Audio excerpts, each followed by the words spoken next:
Welcome to the Flat Earth Debate Live.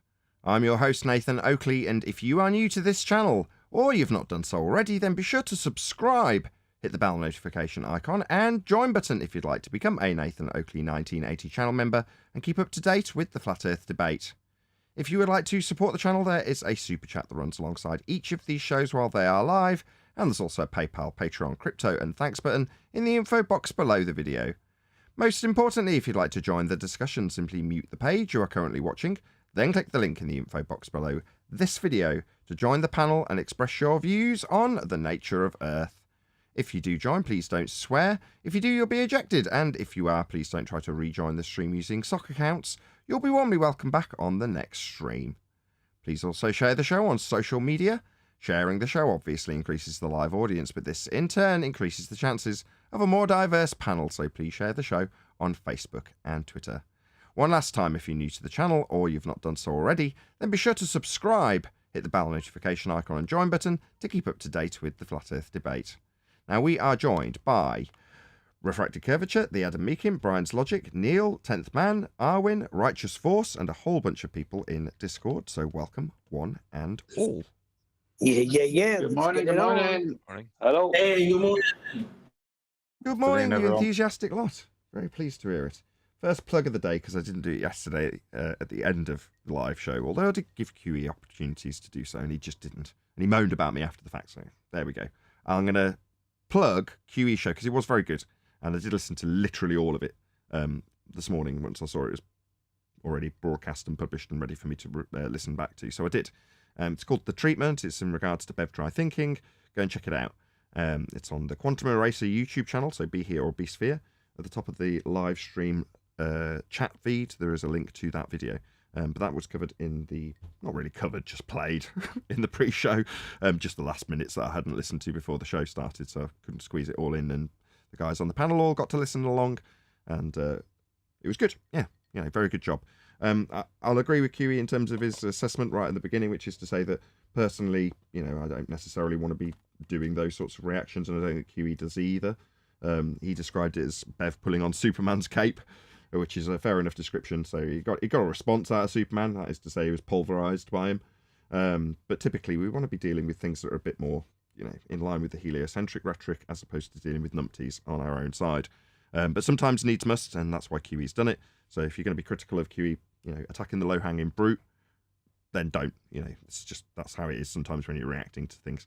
And I think we're all in agreement. We all do plenty of reacting to things like Bev and Jaron and Bob and other people on our own side as much as we do with the Globe Believers. So it's not reasonable to be critical in that regard, although it was low-hanging fruit that he was attacking. Nonetheless, just as amusing as any other QE treatment. They're very funny, and I was chuckling along the whole time, I've got to be honest. So go and check it out. There's a link in the live stream, live chat. So there you go. Any evidence? If they pick a fight, they must be dealt with. End the story. Not necessarily. That's kind of my point. You don't necessarily have to, but QE chose to, and that's how it is, isn't it? If you want to, then great. If he's got some material out of it and it was good material, and he's managed to cover. This is QE, by the way. He's managed to cover the argument points that we cover on a daily basis in a concise way in response to Bev. Then I'm all for it. Doesn't matter how low hanging the fruit is. So there's no fruit when we're just disseminating the information about celestial navigation, as was done throughout that entire QE stream. So from that perspective, you go, it's a useful tool to explain to people, number one, where they're incorrect. Now, it's not like QE's doing it to gloat about Bev being wrong. Most of the time, we don't care, do we? Let's be honest. We'll praise him where he does good work, and we won't really focus on anything else. That's it. If it's useful to us and our ends, we'll focus on where Bev does well and give him credit for it. Brian more than me, but we're both in agreement that there are certain things that Bev does that are good, and we'll encourage those things. However, if it's going to slag us off or make out that an argument it doesn't understand isn't very good, use stupid statements like you can do F all with an angle. You're going to get someone like QE coming along and go, here you go, here's 5th grade descriptions of what you can do with an angle. And in the first paragraph it says practical real world uses for angles. It's like, yeah, the guy's thick. You don't necessarily have to address every thicko out there. And yeah, again, as much as I gave him praise yesterday, Divergent Droid sent me a few other clips, which I did comment on. Typically I wouldn't have watched them at all. But, from no name, no subscriber people that are saying, look, this is how Earth isn't flat. And I won't respond to those necessarily, because it's just not worth the time. You know, it's not as interesting as covering Neil deGrasse Tyson, as much as I'm all for covering Neil deGrasse Tyson because I say he's a good wizard. But anybody else, that's where I'm looking for people to comment. Not, oh, this is some guy I came across that's got 2 subscribers and has said the Earth isn't flat. That's not what I really want to be covering, and I'm sure you guys on the panel are the same. We want to be covering Cox or Becky or Tyson, people like that. Michio Kaku, that's who we want to cover. The people who actually disseminate the mainstream globe rhetoric to the masses. Not the people stuck in our little pond, which is what We want the Bev is. heavyweights. Exactly. We can address the heavyweights, so let's address them. Just before you move on, I just want to say something concerning Bev.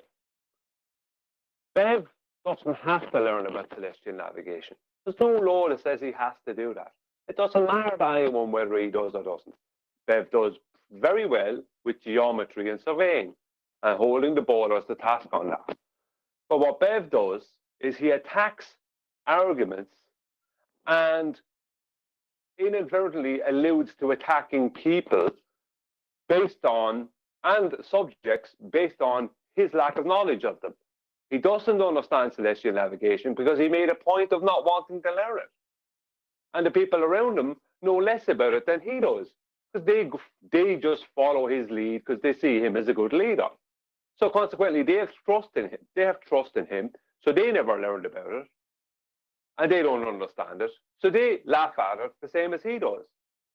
But I don't understand. If you don't understand a topic, you haven't learned about it, how can you attack it? This is where he's going wrong. If he just sticks to doing what he's doing and doesn't go attacking other people, other things other people are talking about, not other people's things, but other things other people are talking about or making arguments about, when you don't understand those things, then this kind of stuff won't be happening. I mean, Bev does a great job when it comes to geometry and surveying and holding them to task on that. But then he says things like you could do F4 with an angle, and then talks about a theodolite. Theodolites measure angles, just an angle, not special angles. No, not more special than some other angle. If you're going to measure an angle, you're not going to measure it for no reason, and you're going to use a tool, the least you'll use is a protractor to measure that angle. You know what I mean? Like, the reason this stuff is happening is because Bev doesn't do his homework and his due diligence on learning about things like celestial navigation and scientific method, from what I heard on one or two of his streams.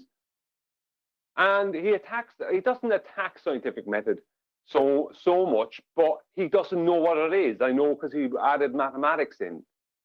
You know what I mean? It's like, if you don't know what something is, then don't talk about it. You don't have to learn about it. You don't have to know about it. No one is asking you to be an expert on it.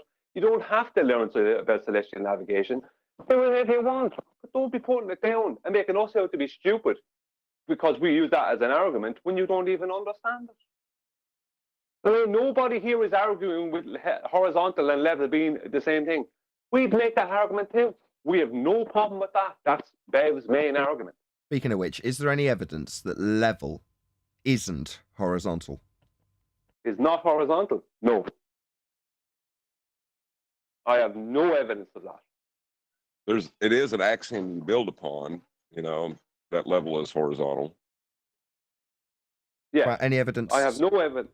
In regards to the argument, this is specifically, so any evidence that you can acquire an elevation angle measurement from a curved Earth? No, No. you can't.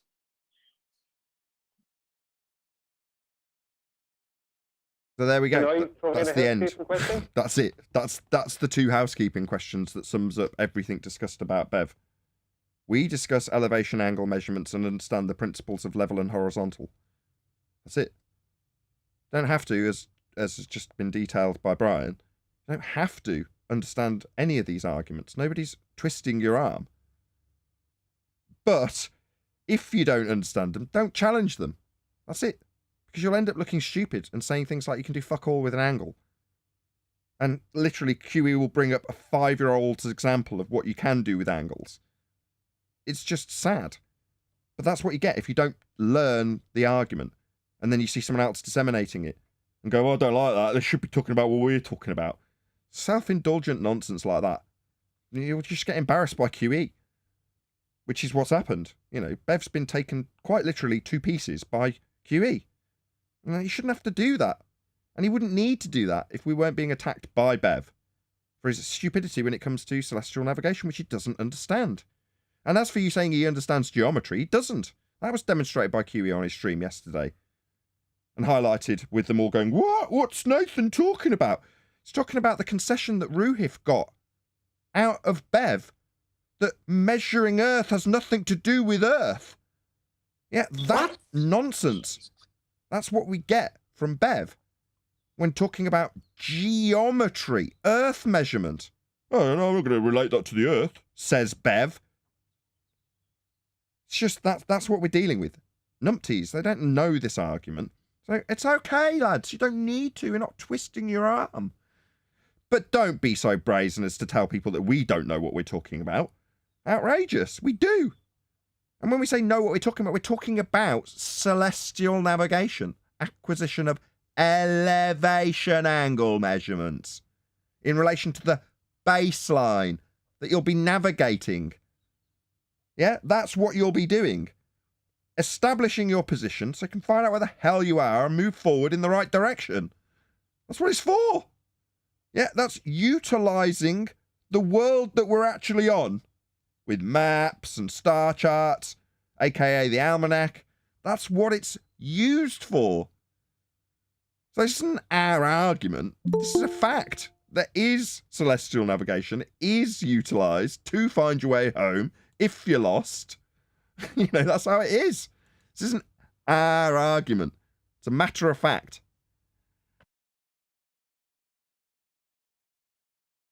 Any evidence of the distance to the sun? No, no evidence of the distance to the sun. I've never seen any evidence of that. But aren't the almanacs being used to establish, like, heights on the right angle triangle? Isn't that what it's for? No. Again, Bev's misapprehensions about what is being done. Nobody's trying to establish the height.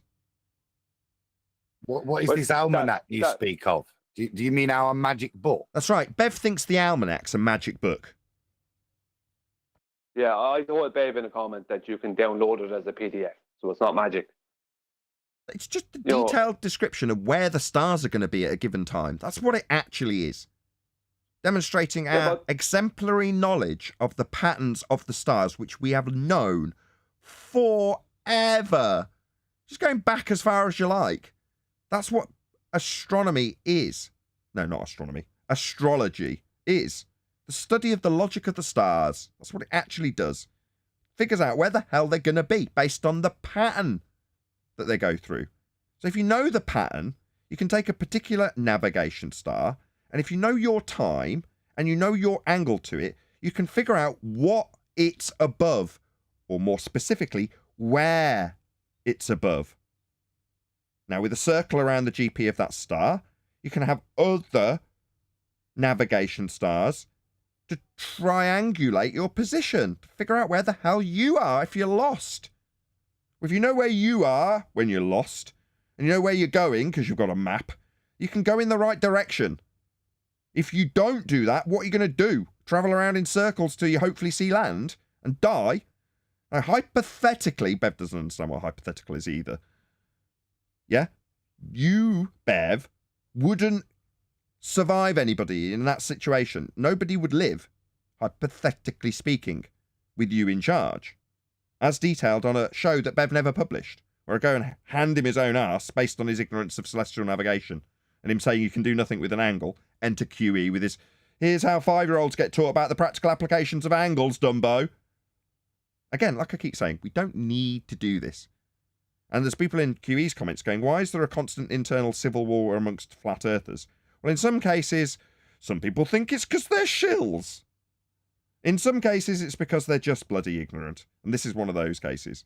We have ignorant people who want to affirm their own importance in this community and elevate themselves above anybody else who's got a different argument to them by pulling them down, crabs in a bucket style.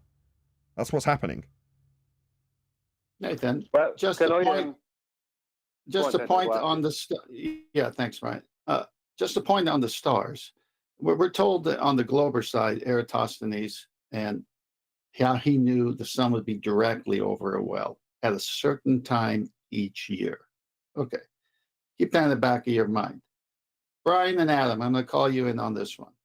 Aren't there ancient buildings built upon that same premise where they have a small hole or opening, and each year, without failure, the sun peeps through that hole because they know where it's going to be, like all the stars are going to be at any given Yeah, time? Now yeah, you have one. New Grange Yeah, you in. sure? Well, you use the proper Gaelic, you heathen. Yeah, well, everyone knows it as New Grange. So, what I'm saying, if you search New Grange, you'll find it. New Grange, and also in Brittany and France, there's another identical one where they both work off of the December solstice, the what we call the winter solstice, where on the 21st and I think the 22nd of December, the sun shines directly into the cavern and lights up all the internals of the cavern, of the tomb, or not tomb, of the cavern. I'm not sure what best way to describe it. But there was also the same existed in Egypt supposedly, but they moved them because they wanted to flood a valley. My cousin was was learning about archaeology, and they moved. There was similar in Egypt where they moved them. I think it was for the equinox or something, and they moved these temples because they wanted to flood a valley. And when they moved them, they could never get them. Dam. Maybe it was that. Maybe it was that, Adam. I don't know all the details, but my cousin was telling me once they moved them, they could never ever get them right after that. They had to be exactly where they were. So, I mean, this is just Well, what would people that have be done. would that be with Adam to follow? Would that be magical buildings then? That line up for these things that aren't predictable. Yeah, you can just use the pyramids, Brian, with Orion's belt. That's true. Right, should we do a bit of Tyson Stonehenge. talk? No, you're in the middle of talking about this. Well, my point to finish up is that the Ephemeris, which is the book that all the stars and their locations are, is what the Nautical Almanac uses. Well, And then they don't change. They change, but they come back right to it because it runs a circuit. And that's why they're able to put together where the stars are thousands of years in the future as well as the past. So you're using the stars and the angles to them to place yourself with the GP of the star and the GP of the navigator. And you need the right angle for that. And it's the minute you say that, it's over. And the minute you say angle, it's over for a globe. well, just before the very last point, hopefully on this topic for today with Bev. When I went over to, I tried to talk to Bev twice about celestial navigation. The still want to know. I offered to go over eventually because he kept getting everything wrong. I hear him talking, he was getting everything wrong, and so were the people on his panel when they're speaking live. So I said I'd go over and I'd do a basic presentation on the elevation angle and how it's acquired and blah, blah, blah. And there's just the basics of the start in a circle of equal altitude. He said, okay, I came in, did the whole presentation, and a guy there called Saragaki, who was supposed to be some kind of geometry whiz, supposedly. I don't know, they seem to hold him in high regard anyway. After I went through the whole presentation, he confirmed to me that he'd watched it, listened to it, and paid attention to the whole lot. And then he said, if you change the length of the hypotenuse, I had an elevation angle on screen on GeoGebra or something. And he said, if you change the length of the hypotenuse, right, which means keeping the same angle but making the length of the line shorter, then that will change the length of the adjacent. And I said, right. And I pulled the adjacent back for him. He said, and that means none of it works. So it's geometrically impossible. What he was basically stating, right, is that celestial navigation doesn't exist or some nonsense. It's No, that's what I got. He told me. That's what I got from that statement, from that summary. Yeah. He's saying, no, you Yeah. can't do celestial navigation. It's not real. Yeah, because the worst thing is he told, and I didn't correct him on this at the time. I didn't correct him, right? Because at that point, I was an hour and a half in, and nobody seemed to really, only one or two people there seemed to have some interest. Most people there didn't really interact. They weren't really that interested. Bev interacted a bit. And he told me he had paid attention to what I was after showing. He said he paid attention, he watched it intensely, saw the whole lot, the whole presentation. Now, it was very basic, right? And then he said, if you change, 1 second. He said, if you change the length of the hypotenuse, the length of the hypotenuse is determined by the length of the adjacent. So you can't change the length of the hypotenuse because it's that length because you have already measured your horizontal adjacent. That's what gives it the length. And Well, that's Brian, why I he's didn't not- bother. That's why, 1 second. That's why I didn't bother correcting him, because I just, what's the point? If that's what you're dealing with, what's the point? He said he watched it, couldn't have been any simpler. And then you get to that point and he thinks that he has debunked the existence of celestial navigation because he didn't understand it. And this man, when they played some of our audio on Bev's on Friday, this man called me a liar and said that I had been debunked on Bev's when I did my presentation, all because he didn't pay any attention. Wow. That's what you're dealing with. May I ask you, do you think his point was that if you don't cite the star you're citing and cite somewhere else, you change the hypotenuse? Is that what he was implying? No, I don't know what he was implying. It was just wrong, whatever. He couldn't geometrically understand it. It's none of that. It's none of that. But remember how, we were talking about pure geometry and blah, blah, blah, blah, blah. Well, I mean, AKA just math, AKA just drawing things on paper. The thing that flat earthers and globe earthers are for whatever reason don't understand is that when they tailor their arguments, it only exists in the vacuum of proving a reification fallacy. Because why the fuck? Sorry, it's the morning show. Why on earth would you need to know the height of a star in celestial navigation? Well, they have to say, well, this doesn't work for trying to apply it to the entire world as a proof of a flat Earth. But I mean, if they understood that you couldn't get the angle without it being a flat plane, then I don't know what to do for them. But I think it's just built out of necessity to argue. Well, Doesn't really have any practical use. There's nothing you can do for them because they don't want to get it from what Brian said. Now, when I got there and tried to explain this stuff to Bev, he didn't want to understand it. He wanted to argue with me. And he's not arguing with me at that point. He's arguing with what celestial navigation is. All right. Well, I said two parts, so just erase the first part and just keep the part that I said they just want to argue.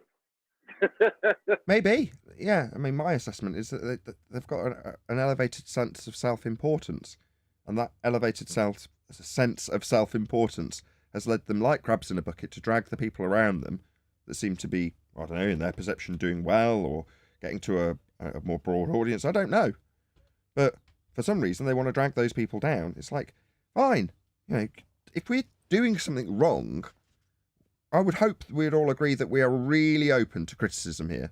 If we're wrong, come and tell us. Yeah? But if we're not wrong, don't try and criticise us based on your total ignorance of a subject. In this case, celestial navigation, because it's not going to end well. Yeah, Bev recently in the past 2 days, sorry, Adam, I just very quickly, Bev in the past 2 days wrote a comment to me saying that I was arguing not with him, but with basic geometry. Now, I asked him to clarify it, and he never did.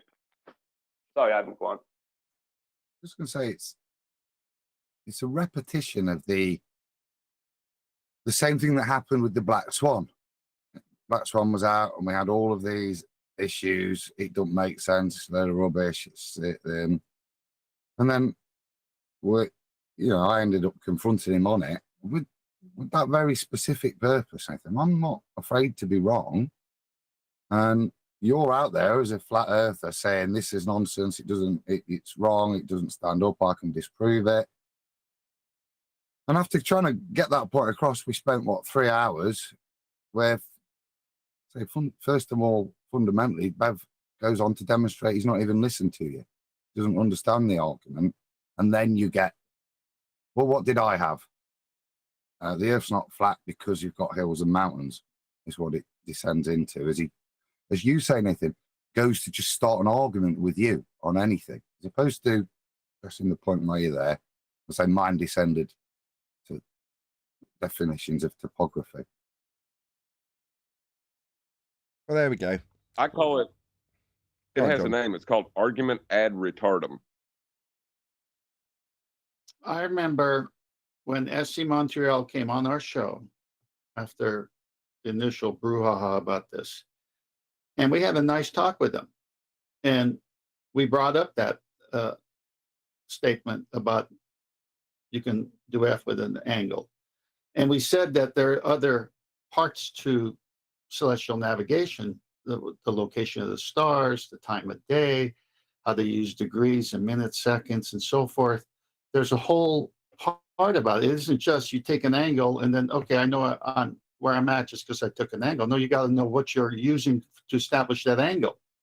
And one is the baseline and one is the altitude of the star above the horizon. That's why the sextant has a horizon mirror. So we went through that with ST Montreal that one time.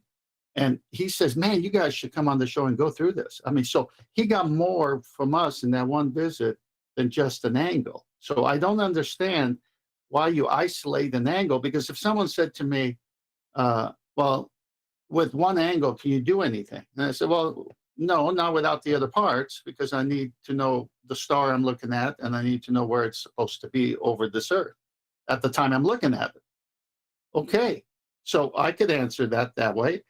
And I could say, you can't do anything with just the angle. Okay, if that's a standalone statement, then yeah, we agree. You can't just do anything with an angle. But if you know what you're using it for, now that's the part that Brian is saying, that the laziness comes in, where they don't say the other part. You need it all. I don't understand why you separate them at all when we've never produced or introduced just an angle by itself. Yeah, but there's a couple of problems. Number one, as you said, it's a complete misrepresentation. We never claimed to just take an angle, make an angle for no reason. Number one. Number two, nobody goes and measures an angle without using something, even their hand at least, to measure degrees or something. Nobody measures an angle without having some use of a tool. Do you know what I mean? Something to measure, even a protractor, to measure that angle. And if you're doing it, you have a reason for doing it. Nobody's going off out to beaches to measure an angle to something for absolutely no reason whatsoever. Nobody, literally, I could say nobody does that. So No, I don't you're know right. where. Yeah, nobody's doing these things. In No, fact, if something. no, go on. Go I'll on. finish after you're done. No, Well, okay, what I okay. was So, supposed- you go on, I go go ahead. then, Kent, because okay. The Portuguese, when they were setting sail, just before they would set sail, they would wait until they can see Polaris at night. And they would take from wherever on the ship they were going to do it at sea, once they were gone from port, they would hang a string and do knots. And they would hold it up to Polaris and have these knots of string be different degrees from each other. So that when they wanted to return back, they can just find Polaris in the middle of the ocean, do the same thing, and say, okay, we're on the right latitude. So you can take your fist or your fingers, as Brian says, and you can approximate an angle. And so they were using these archaic tools before the sextant was really refined, okay? And so, like I said, even Bev at one time said to me, well, you do know that the angle from Polaris gives you your latitude. So Bev knows that the angle from Polaris gives you your latitude. I mean, my goodness, if you know Polaris and you got your rope with knots or your hand that can approximate the angles, you don't even need a sextant because you're doing it. He knows. Well, I mean, another thing. Well, he should know. You would expect the guy would know, but who knows at this stage? You know, I don't know. I can't define his thoughts. But another let's- thing I want to point out No, that he can we jumps not? on. We've done half an hour on Bev. Can we move on? Well, actually, we've done half an hour I'll on say this. angles I'll and say this in the measurements. after show then. I'll say this in the after show then. What I was going to say. It's Well, go about on. You the can wrap. term No, flat. you say it now, but just, let's. We've got to draw the line somewhere, and I want to get on to. Okay, I'll Star be Talk. quick about it. I'll be quick. Go on. We're attacked. We're attacked for saying that we're flat earthers or the earth is flat. There is no such thing as a flat. Now, listen to what I'm saying. A flat, not a flat triangle or a flat square or a flat rectangle. A flat in geometry. Flat is part of a description of a two-dimensional shape. So a triangle can be described as flat, flat triangle, two-dimensional, whatever. So when you claim the earth is flat, you're not claiming any geometric shape. You don't actually have a geometric plane. Your point, when you claim the earth is flat, it's the same as claiming it is of no shape. Because it's claimed to be a sphere, which is in geometry a solid shape. That's what it's called, a solid shape. Three-dimensional solid shape. So if I said the earth is flat, my claim is that it has there is no shape to it. You can't. We don't know any shape of it. It's certainly not a sphere. So I'm not making a geometric claim. So when people come and attack people for saying that with some kind of geometry, it's a complete mismatch. Why are you using geometry to attack something that is a description? That's what flat is. It's a description. You can't use geometry to debunk the existence of a description.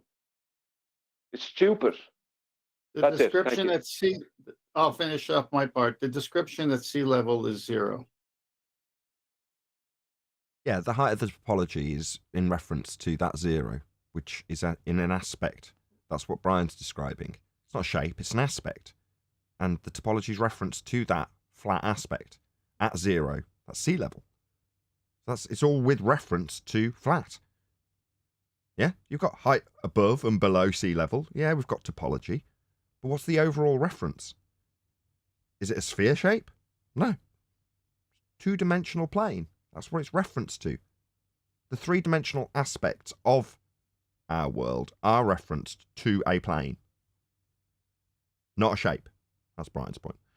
Okay. Just so we don't have any more.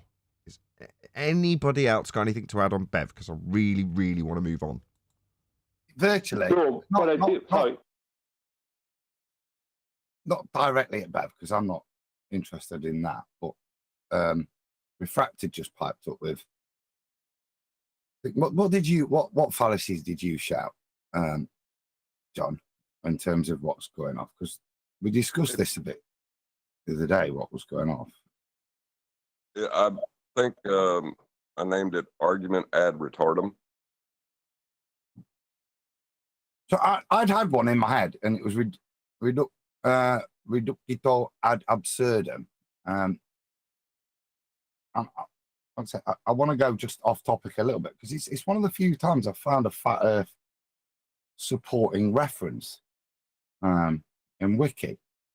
If you look here, look, there's examples. So just to clarify first, the reductio absurdum is the form of argument that attempts to establish a claim by showing that the opposite scenario would lead to absurdity or contradiction.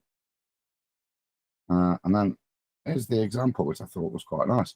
The absurd conclusion of argument can take a range of forms. An example: the Earth cannot be flat, otherwise, since Earth assumed to be finite in extent, we would find people falling off the edge. The first example argues that the denial of the premise would result in a ridiculous conclusion against the evidence of our senses. Creeping in Wiki. I just thought I'd change the topic.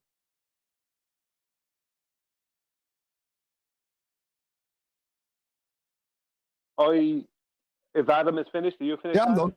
Just random side point.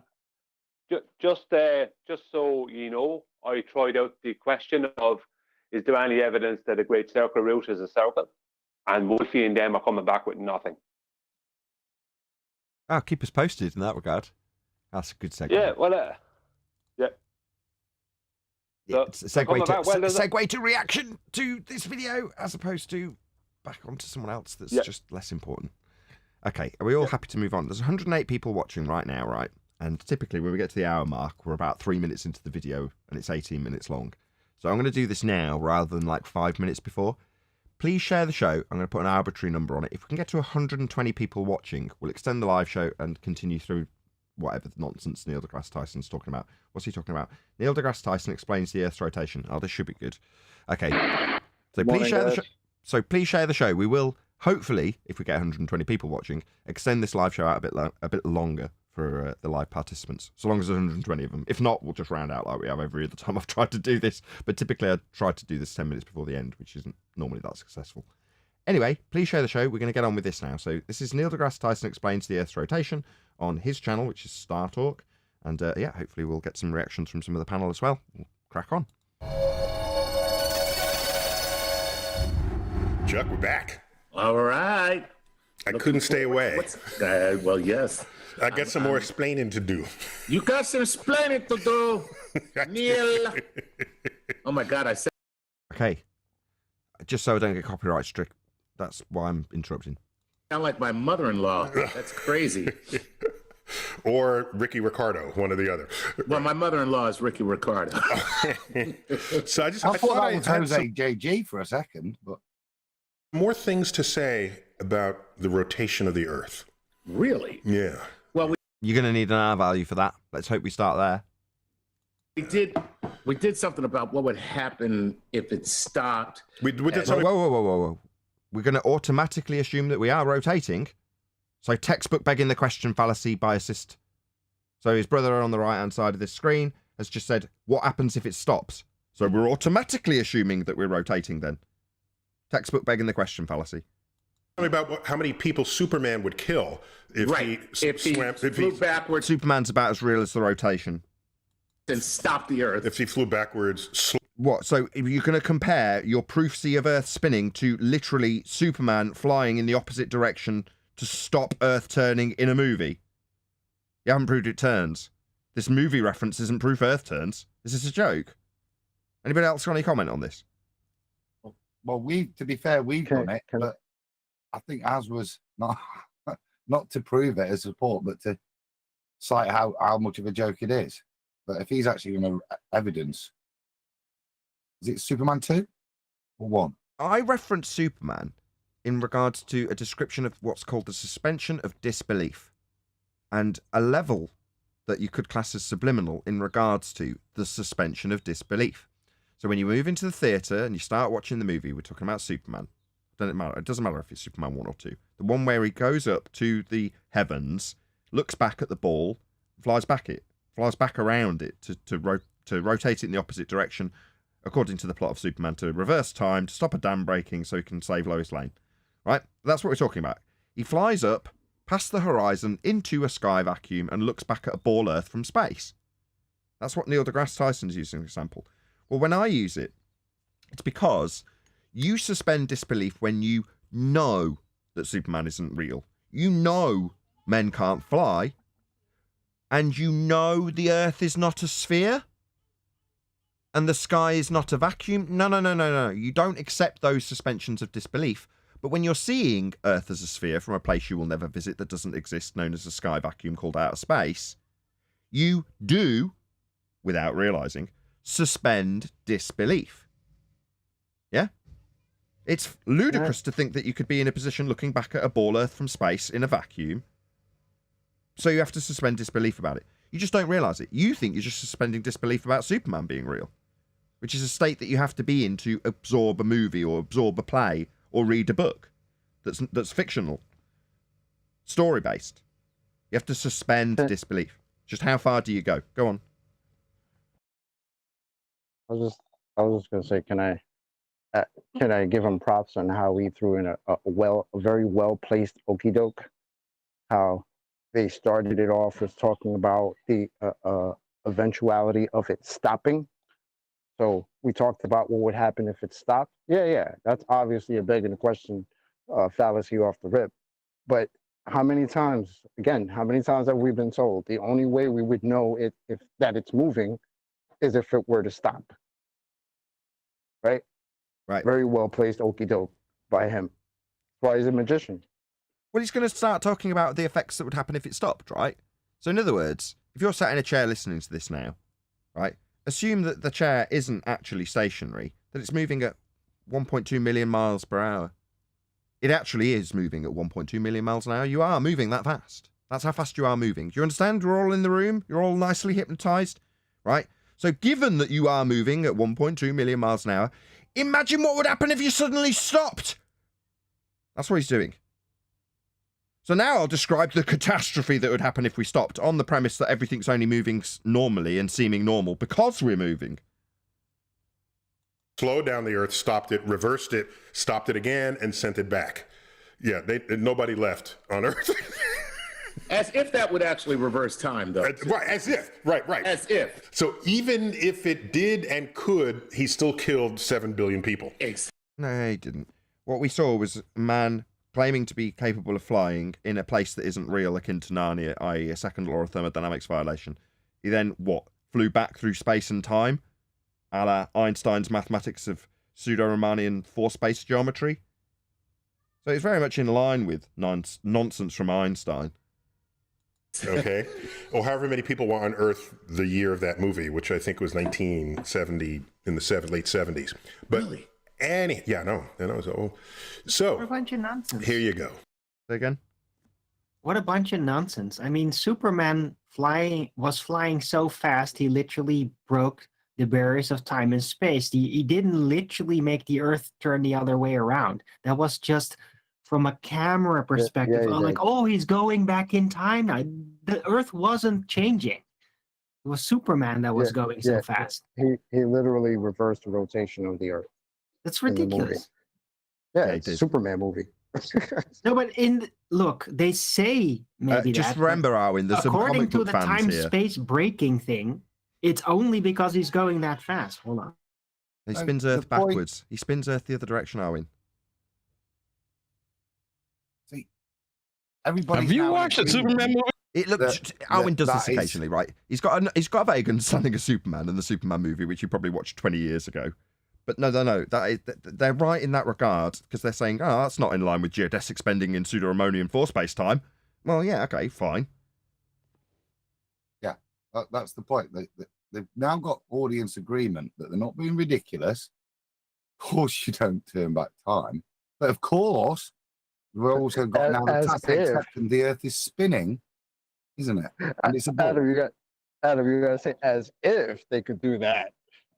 Meanwhile, you're staring at a magical spinning water ball with air not flying off it, and not saying as if the air could just stay there and rotate the way it is. It's hilarious. Yeah, but you've You've heard of this accepted that, thing- haven't you? Because you're going as if Superman could turn it back. Anyway, back to my spinning ball with magic sticky air, which I now accept. Yeah, exactly. What's going to happen if it stops spinning? You're arguing and debating and discussing the suspension of disbelief.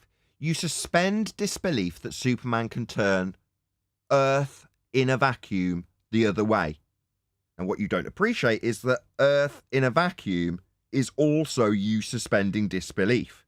They're blurring the lines and saying, obviously we know that we're not suspending disbelief about Earth rotating in a sky vacuum, but how ludicrous that we should suspend disbelief about Superman making it go the other way. No, it's all a suspension of disbelief. Every aspect of it. Thing called centrifugal force, right? The thing that it makes you sort of fly off because somebody spun something around and things. But now he's going to start getting into apologetics for his ball that's spinning. Fly off. It's what keeps bucket in the water when you do the whole windmill. It sounds like you've done some experiments. Good. If you so, Excuse me? It sounds like him swinging a bucket around is him doing experiments, does it, Tyson? Au contraire, you don't know what an experiment is.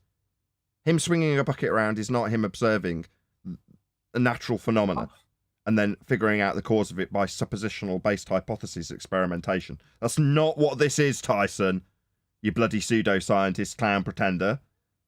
If you take Water in a Also bucket. a bucket of water, you can even with a It's the cup of opposite water. effect If you of take what it he's and claiming. if you spin it sort of fast enough, like windmill style, then the water will not come out, Right. even though it was upside down. And if you ever played Matchbox Cars with What did you say, Adam? I know. I see. I was triggered before he said the word experiment. But as I'm pointing out, bucket in a water. What's that got to do with any analogy about a spinning ball with water on the outside? Well, he's working up to apologetics, I think. No, but he's trying to convince you that that you've got practical life experience of why water sticks to the outside of a spinning ball, because as a kid you put water in a bucket and span it around your head. No, he's not. No. If he has, I'll be criticising him, and my estimations in wizardry will go down a lot. I don't think that's what the other guy might be asking about it, but I don't think Tyson's directly linking the bucket forcing its way to the top of the bucket with centrifugal forces to Earth not having the water fly off with gravity. Well, maybe he does. Why has that concept been introduced then? We don't know yet. Let's listen. We don't know yet. where the car goes upside down and then comes out the other side. You need sufficient centrifugal force to keep the thing up against the track. Right on. Okay. I was a Hot Wheels guy, by the way. So. Oh, you were? Okay. Oh, okay. Yeah, so far he's clarifying something that would be the antithesis of ball Earth descriptions. So we'll just see where he goes. Just hold fire for a minute. Hot Wheels guy. I know you said Matchbox. I get it. Sorry, it was Hot Wheels that had the loop-to-loop. Excuse me. Forgive my. Okay. Then the track was yellow and it pieced together. I remember. Okay, it's just so we're not distracted from what he's talking about. He's talking about a track with a car that's forced up, like he slapped his hand against his other hand, upwards against the track because of the force pushing against the track, like the water pushes against the top of the bucket. The whole thing. Yes, and it made for a great way to like slap the bottom of a friend. It's like you take that Hot Wheels track and you just whack. Yeah, we're way off track here, but hopefully they'll get back onto how this directly relates to the water not spinning off a preconceived notion of a ball Earth in a vacuum as a model. Somebody. Oh, okay. So you had issues as a child. Okay. That's another show. Well, This is why he's got him as his co-host, right? So when it comes to something awkward and inconvenient that he's got to juxtapose with the nonsense of heliocentric worldviews, he can pad it out in between so you lose track of the actual thing being discussed. So when it comes to a convoluted juxtaposition, you won't realise that what you've had described up until this point is something forcing its way up against buckets and tracks. Because we're talking about childhood and blah, blah, blah. You get them out. He's not believers now. Sorry? Are you starting to think this is what he's trying to do? The old switcheroo here. Possibly. I'm buying into what you've said.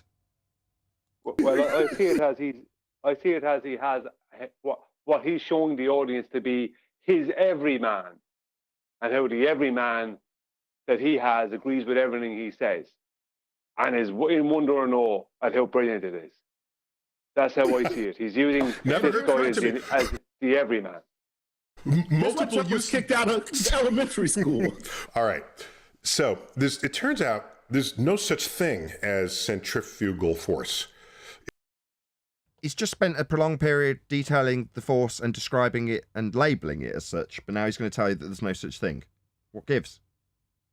It's the word we give to this thing that feels like a force operating on you if you are the water in that bucket, or if you're in that amusement park where I think they call it the cyclone, where you're sort of pinned against the wall of it and it rotates. Yeah, it's a description. Yeah, okay. And you feel this pressure increase on you. So what's happening is, because you're getting spun, you have... Yes. He didn't even cite the correct name of the ride he's trying to describe. It's the Gravitron. It's not the Cyclone. Yeah, but he's going to... Yeah, he doesn't want that much convolution, does he? The Gravitron pushes you to the outside and you press against a wall? That doesn't sound good. Well, right after he just said that force that would do that doesn't exist. Right. It's hilarious. Have an urge to fly off at a tangent of that circle. Okay? That urge to fly off that is prevented. Yeah, I've got to stop that. Nate? Yeah, go on. You go first, Adam. When have we moved from denying forces to describing them as urges? What the hell is an urge? This is a PhD physicist, and he's now said there's no such thing as centrifugal force. It's an urge to fly off. What is this cookery for? What's about to come?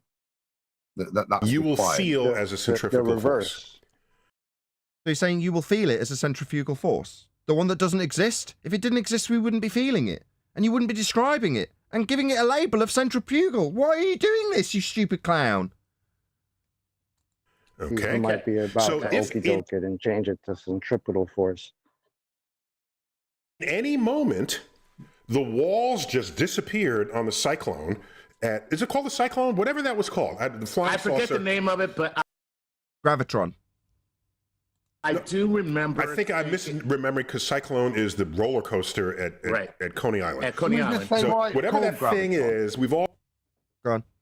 Because it's supposed to be opposing gravity, isn't it? Because you stick to the wall. You don't go down the wall. It's a anti-gravity device, isn't it? In the rhetoric of the fairground. all done it. Right? That's right, Adam. And Which is that's just want to say that's right, and which is a complete contradiction to what they need to have claimed. What they need to claim, which is to just stick into the outside of a ball, especially at the equator, because of gravity. if at any instant while that's spinning, the walls just disappeared, you would just fly off at a tangent. Everybody would just fly off going in exactly the tangential direction they were going right at the moment the walls disappeared. Okay? So, Nathan.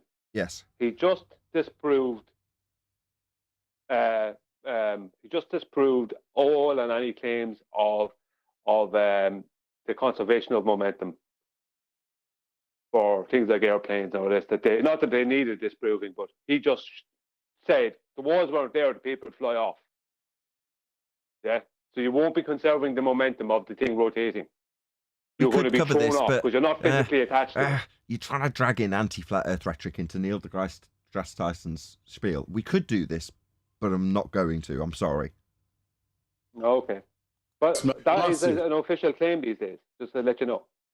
Yeah, their official claim is Coriolis deflection. That would mean that the item that you're observing seem to drift at 15 degrees an hour has to leave the the non-inertial turning reference frame and enter the inertial reference frame. Ergo, they're detached.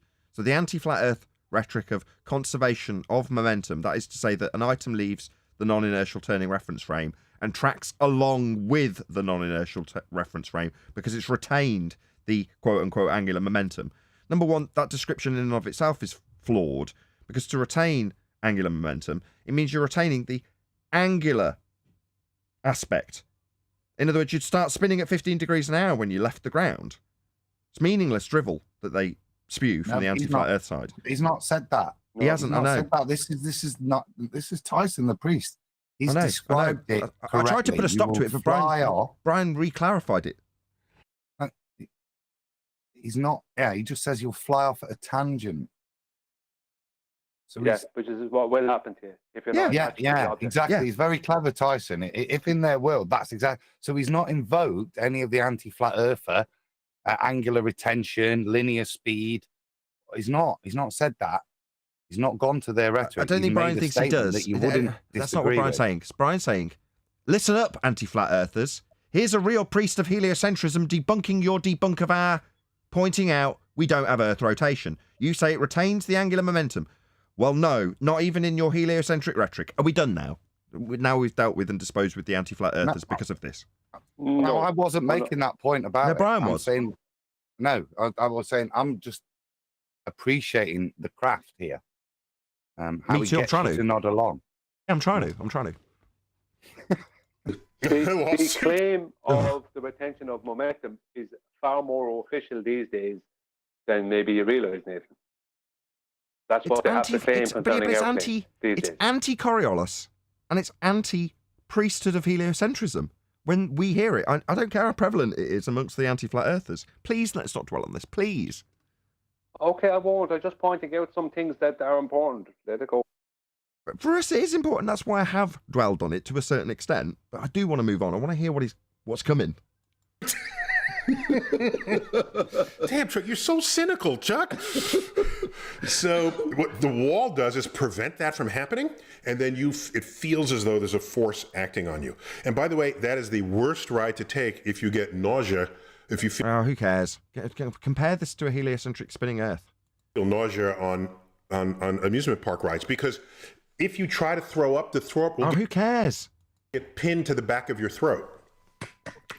You'd have to turn your head sideways, and then the throw up goes. Yeah, vomit advice from Neil deGrasse Tyson. Thank you so much. Sideways onto the next person. So it's. I don't think we have a problem here, Neil. I always noticed that ride always had an extra smell to it. Oh, did you now? Right, you can't even remember the name of it, yet you can remember it had a smell. to other rides. So anyhow, so this centrifugal force, you will feel it. Well, you just said it wasn't. Make up your bloody mind. As though it's a real force. And so that's so this force you feel that we can think of as not being a force when you feel it. Anybody else got an issue with this? Because I certainly have. Yeah, that's why I raised the question. Why did he switch to describing it as an urge to jump off the roundabout? That's when he brought the tangent in, which I didn't oppose. We've just got to see where he's crafting it. It's going somewhere, isn't it? Yeah. Because we're now lost as to that's what why we the gave it bloody a hell name. the point All right. is. And by the way, Coriolis force is another fictitious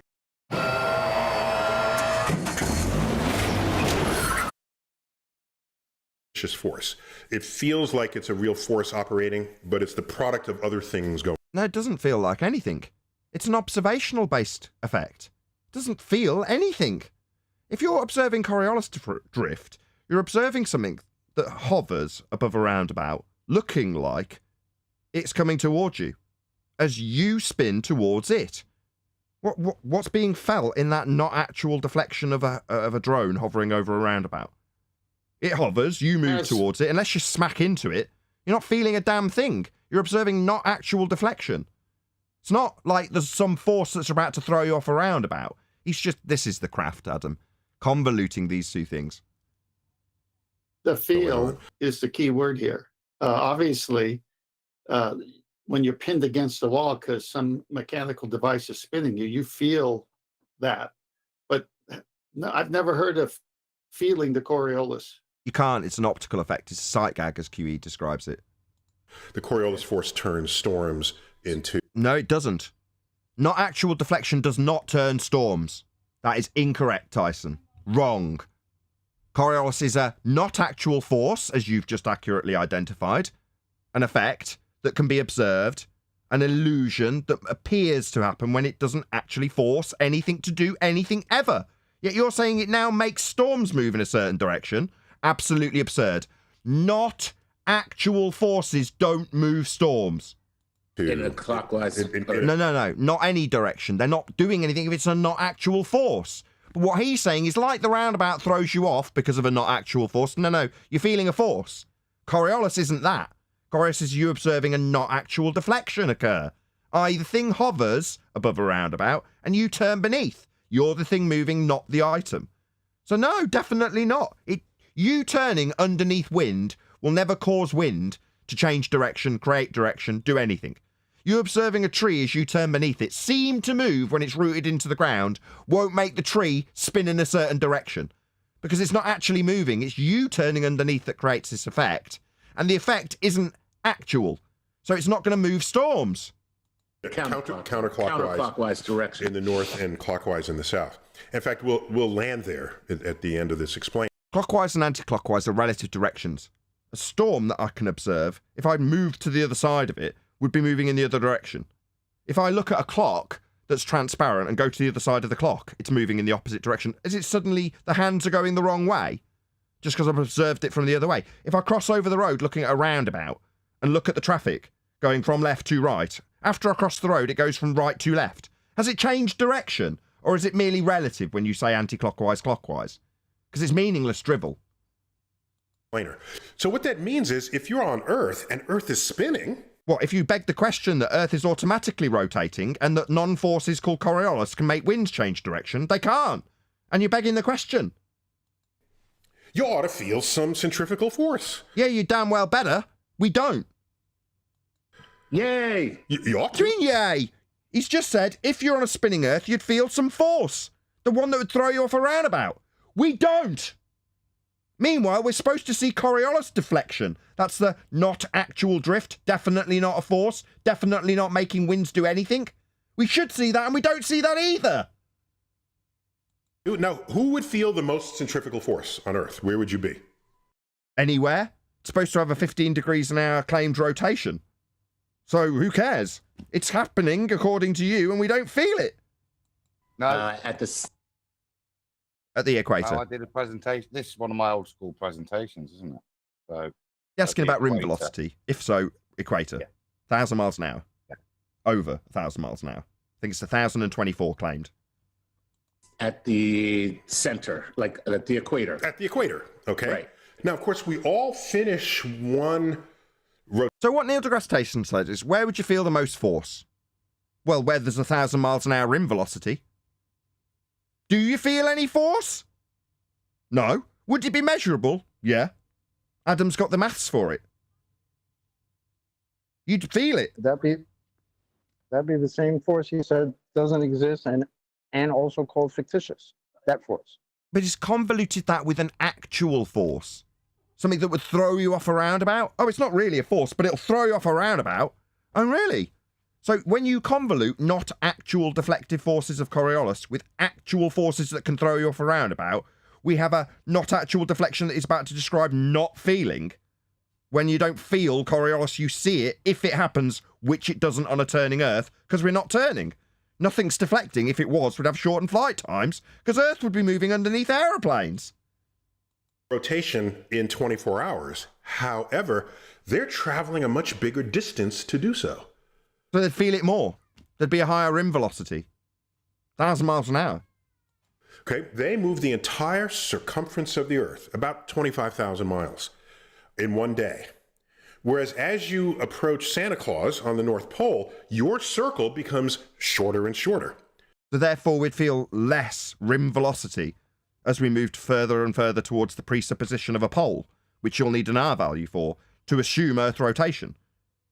So no, definitely not. We would notice... Go on, Adam. Just give a definition, Ricky. It's been bugging me why he's describing how he's able to get away, because he don't lie with calling it not a real force. We'll just give a quick... Why is centrifugal force called a fictitious force? You're going to like this. It's reference frames. When an object undergoes rotation from the object's reference frame, which is a non-inertial reference frame, the object feels there is a radially outward force, a centrifugal force, acting on it. However, from the inertial reference frame, this force doesn't exist at all. So if you're not on the spinning roundabout, there is no force for you. So that's why they call it fictitious.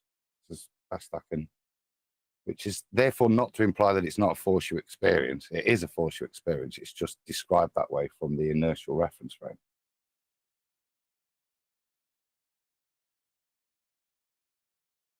So then why is he talking about how people won't feel it? Well, there's your switcheroo, because you can use the scientific term in the physics term in this, that it's a fictitious force. It's then switcherooed it to say you wouldn't feel it, as if that's true, that you don't feel it on the roundabout or the gravitron. So you are moving slower and slower. Okay? Okay. And centrifugal So the force- people at the people. Demonstrated by what? You've made an assertion we're moving 1,000 miles an hour if we're on the equator. No. Why would it be the case that you'd make the further assertion that we're going slower and slower as we move to the North Pole?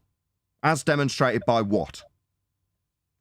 Well, the assumption that we're rotating. It But has to be. just the begging the question fallacy then. Yeah. People in Ecuador should all have their hands up, just going, wee!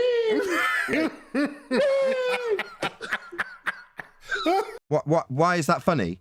You've described roundabouts and people in fairgrounds. Now you're saying Earth's moving 1,000 miles an hour at the equator. He's saying you put your hands in the air and go, wee!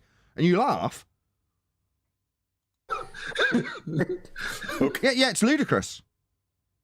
Yeah, no one's going to put their hands in the air at 1,000 miles an hour on the equator because it would be like going on the most ludicrous roller coaster of your life. We'd all be dead at that velocity. But there's the switcheroo now. So we laugh at it, we exaggerate it to a point of ridiculum to pretend that it'd be like on a roller coaster, which would be to deny the point that there would be a difference at different latitudes.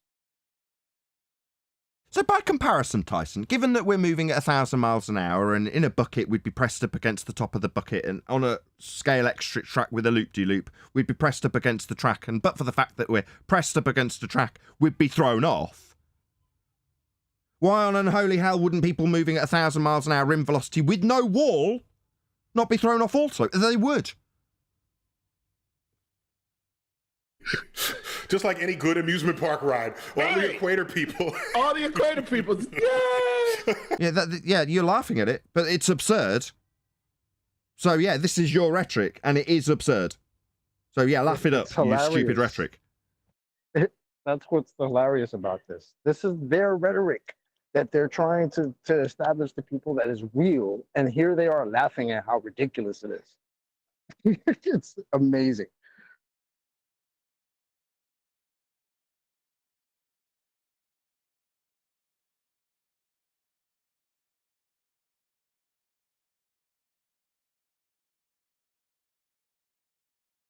Did that super chat shout out come through? No, it didn't. Shout out to Uncle Ben for hitting the super chat. Thank you very much indeed for your support. Now we hit 118 viewers. Should have stick to my word and not round out the live show. Given that we're too short. 115 currently. That's cheesy. No, you owe No, her. that's cheesy. Come on now. I think because it's got you know, so you're not close. subscribers not liking you.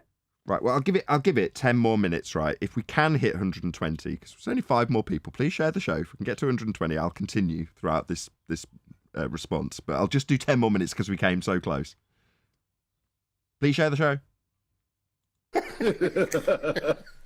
So, you get a photographer to take your picture and sell it back to you at the end of that? Exactly. So, Well, I mean, should we just take on all of these absurd reactions to their own claim? Because I'm more than happy to just take that and just use it.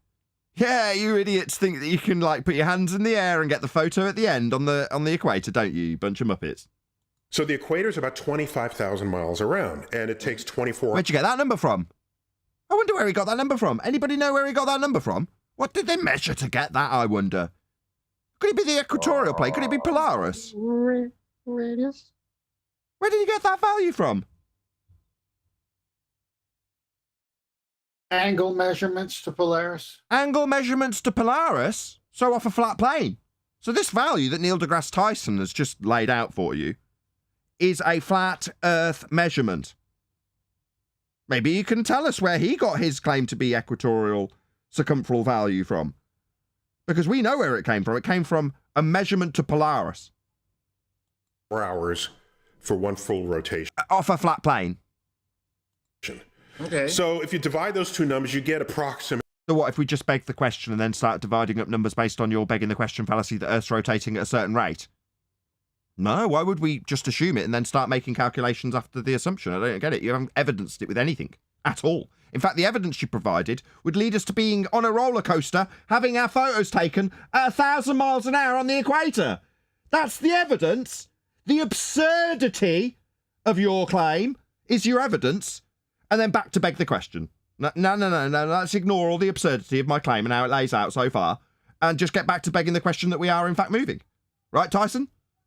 Ultimately, they're going to approximately 1,000 miles an hour. You're just going to assume we're moving 1,000 miles an hour. We've now got a very straight face and we're now straight-faced moving at 1,000 miles an hour.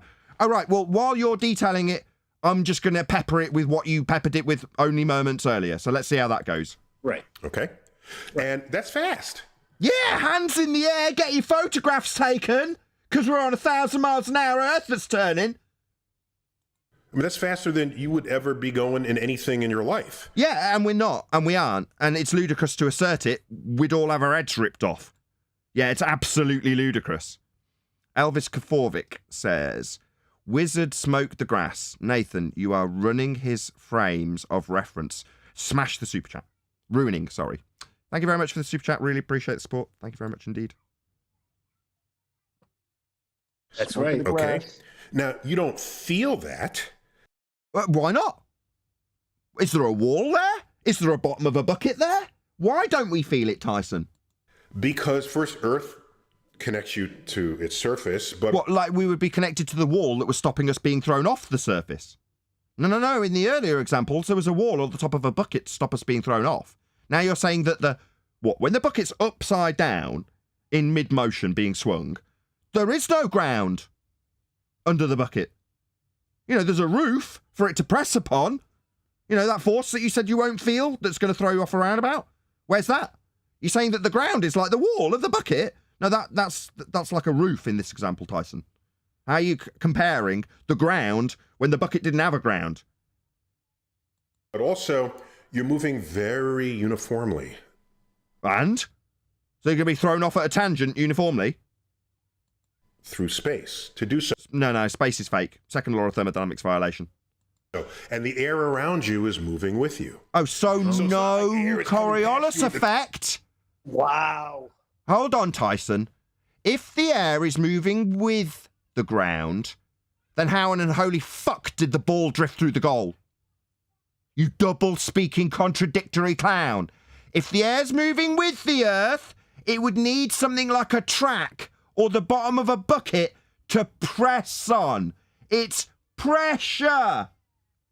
But if that's the case, then that completely contradicts Neil deGrasse Tyson's claim that a ball that leaves the ground drifts through a goal because Earth turns beneath it. Now he's saying that ball example isn't true. Well, the ball won't be drifting because it's in a separate reference frame, Neil. If the air's moving with the ground... 1,000 miles and you feel, oh my gosh, Nathan, I'm in motion and I... Nathan. Yes. I told you that claim is far more mainstream than it was. There's the proof of it. Yeah, he doesn't make that Can claim we all very take often. a moment, take our caps off, kneel before Brian, and tell him that we were wrong? When we hand-waved and poo-pooed... Come on now. We all anti... No, Brian. No. Brian tried to let you know that it's more mainstream than you thought because you only held it with the anti-flat earthers. And then when I watched this video and I heard him say, before we had today's show, so I didn't know what Brian was going to say. When I heard him say that the air moves, I thought about the football too. I thought this is going to be great. So I'll leave it there. So which is it, Tyson? Thank you. Just cap in hand. I'm sorry, I was wrong. You were right. I was incorrect to dismiss it as anti-flat earth rhetoric. I was wrong. You were right. Okay? Thank you. Right, Tyson. Which is it? Earth as a non-inertial turning reference frame causing claim to be Coriolis deflection in a football in the inertial reference frame. That's separate to the turning ground beneath it. Or is the ground an atmosphere, oxymoron, sphere-shaped air, not dispersing into a vacuum, moving with the ground, meaning there is no deflection in the football? You double-speaking contradictory clown. Can't be both. Either the ball deflects because Earth turns beneath it, or it doesn't because they're all moving as one. You can't have it both ways, you double-speaking contradictory clown. I feel the jiggle and the shake. By the way, pre-Galileo, people's arguments against Earth's motion was if Earth were turning and moving, we'd feel it. Yeah, and observe it in balls drifting, according to you. Right. Okay. Why wouldn't you feel? If you're on a horse and buggy, you... And then I got out a calculator, and I calculated how much the game had been thrown by the fact Earth was turning underneath the ball, and I tweeted. Right, fuckwit? Feel that.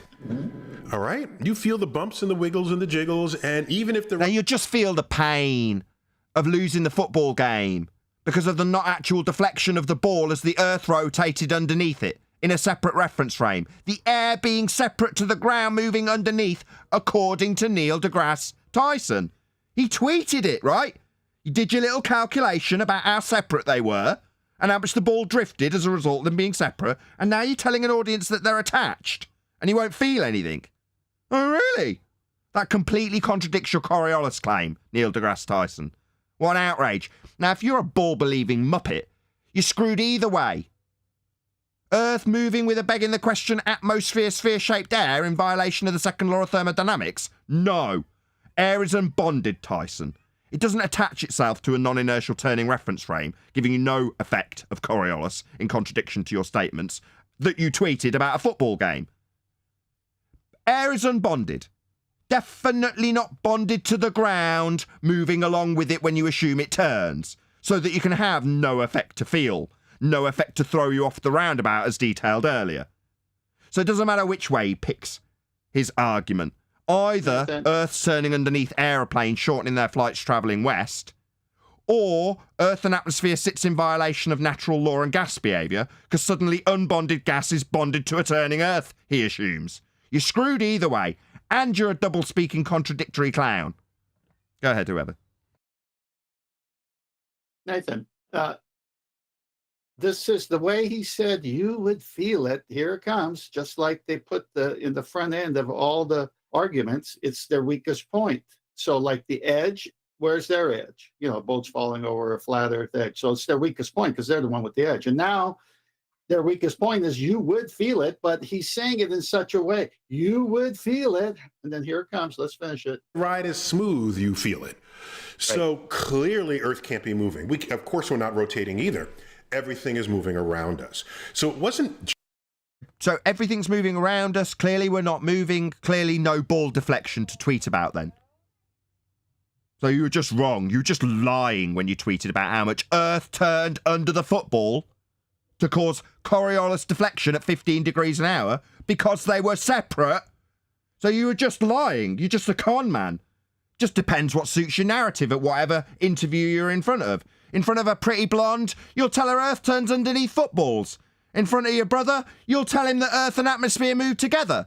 Just depends. I'll lie about it whichever way I like. If I lie about Earth turning underneath footballs, a flat earther will point out that would shorten flight times when travelling west. And if I say Earth and atmosphere are moving together, a flat earther points out that gas is unbonded. Or you could just point out that Earth is not a non-inertial turning reference frame. Yeah, we did. He begged the question immediately. He didn't provide any evidence for his begging the question fallacy that Earth's rotating. And we've debunked the premise. Ours debunked. Go that supported the idea that we're in the... Just a moment. Sorry, just I meant to get in before you press play again. For Neil deGrasse Tyson, what would be the effects we would observe if we were on a stationary Earth and the objects in the sky or the celestial bodies were moving? It would be called Coriolis effect. Their claim is that Earth turns underneath as a separate non-inertial turning reference frame to cause 15 degrees an hour of deflection, known as Coriolis. That's their claim proof. He's claimed it. He said it was demonstratable at a football game. Yeah, but I'm trying to say, you missed what I said. What would we experience if we lived on a stationary Earth where the celestial bodies were moving? Would it be exactly what we experience now? Because it seems to me that all these people are ever trying to do is trying to hijack a stationary Earth and try and claim that that stationary Earth is proof that we're moving. Like no curvature is proof that we have curvature. This is what they do.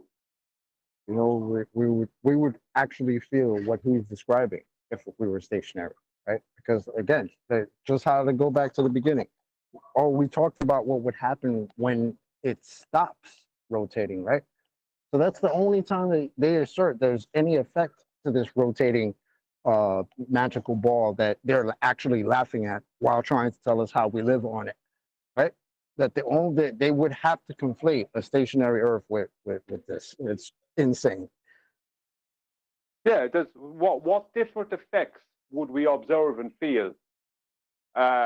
What different things would we experience and observe if the Earth was stationary? Nothing different. Nothing. This is exactly what it would be like because it is stationary. Right.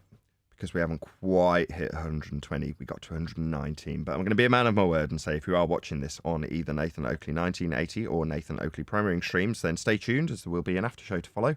Unfortunately, though, if you are watching this live, this is where we bid you farewell. Another massive thank you to all of you smashed the super chat, liked, commented, shared, subscribed, joined as a member, and all that good stuff. Once again, if you're watching on a Nathan Oakley 1980 or Nathan Oakley Premiering stream, stay tuned so you can hear the rest of Mr. Neil deGrasse Tyson being taken to pieces. I've been Nathan Oakley, and I will see you all in the next video.